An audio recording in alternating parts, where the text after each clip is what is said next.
Walt Disney's story of Sleeping Beauty. In a faraway land long ago lived King Stephen and his fair queen. One day a daughter was born, and they called her Aurora. They named her after the dawn, for she filled their lives with sunshine. From near and far the people came, bringing their gifts to celebrate the royal birth.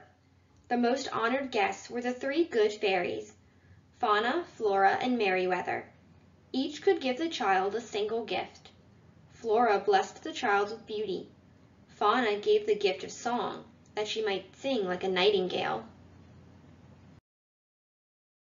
Little Merryweather was about to give her gift when suddenly there was a roar of thunder and a gust of wind. A blinding flash of light filled the great hall, and before them stood the evil Maleficent. "Well, King Stephen, I was quite upset at not receiving an invitation. I, too, have a gift to bestow on the child. The princess shall indeed grow in grace and beauty, but before the sun sets on her 16th birthday, she shall prick her finger on the spindle of a spinning wheel and die." "Oh, no!" The cry rose from every heart. But before anyone could seize Maleficent and make her take back her evil curse, she had vanished in a flash of flame. What a terrible situation! But there was hope. Merryweather still had her gift to give.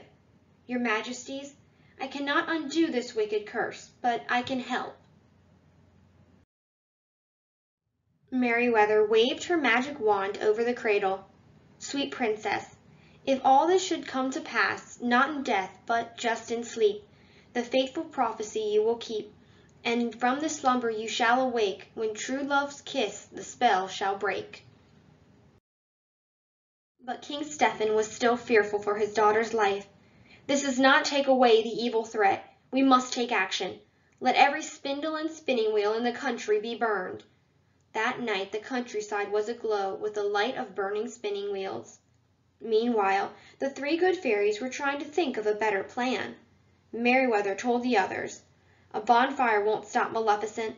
There must be some way we can protect Aurora from that wicked old witch. I know. Let us raise the princess in a secret hiding place. We will keep her safe until her 16th birthday." Sadly, the king and queen agreed.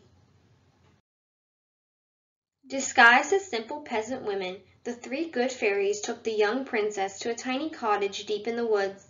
They called her Briar Rose instead of Aurora, and never told her she was a princess. For 16 years, the whereabouts of Aurora remained a mystery. On her 16th birthday, Briar Rose was picking berries when she chanced to meet a handsome young man riding in the forest. He was very kind. She was rather shy. She was not supposed to speak with strangers, but Briar Rose felt as if she knew him, for she had often dreamed of meeting someone so charming. She asked him to come to the cottage that evening and meet her family. Then Briar Rose rushed home to tell Flora, Fauna, and Merryweather her happy news. She was falling in love.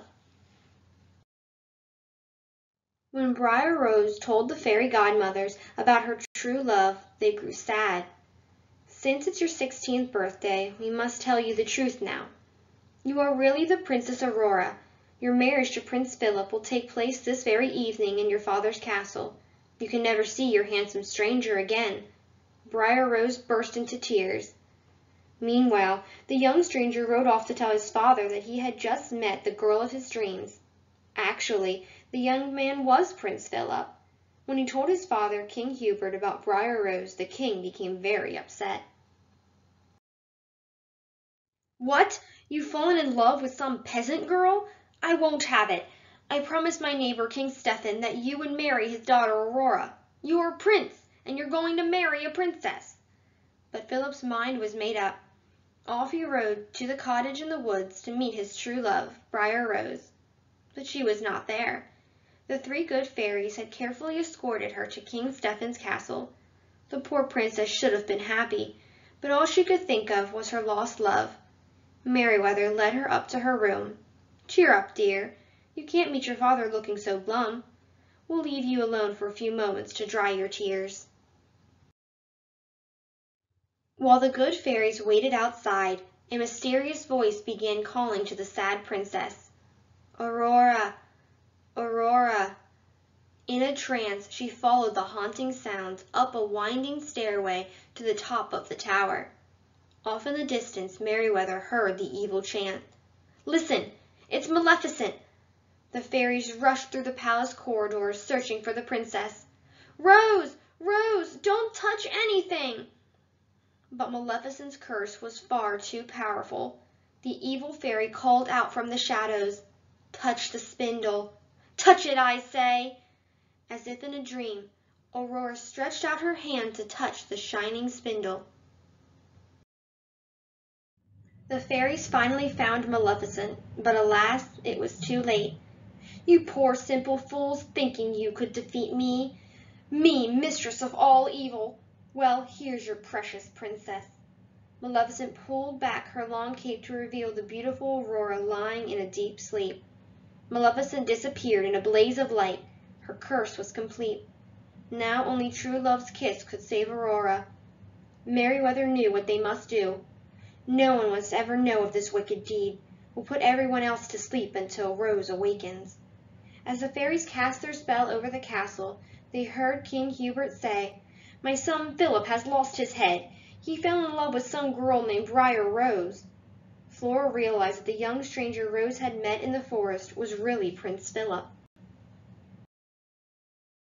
But miles away, Maleficent was plotting. Prince Philip is the only person who can break my evil curse. I must find him at once. She and her demon army captured Philip and locked him in a deep dungeon. But the good fairies flew to Philip's rescue and freed him. They armed him with a magic sword and led him to the sleeping princess. Maleficent was furious when she found out that the prince had escaped. Determined to stop him, she turned herself into a fiery dragon. But her evil could not overcome Philip's magic sword and his true love. Maleficent was destroyed. With the help of the three fairies, Prince Philip found the tiny tower room where his sleeping beauty lay. There, dreaming of her true love, was the Princess Aurora, the very same girl he had fallen in love with. He gave her a kiss. She opened her eyes and smiled. Maleficent's spell was broken. Soon the whole castle was awake and the joyous wedding celebration began. And so the Sleeping Beauty and her own true love were married and lived happily ever after.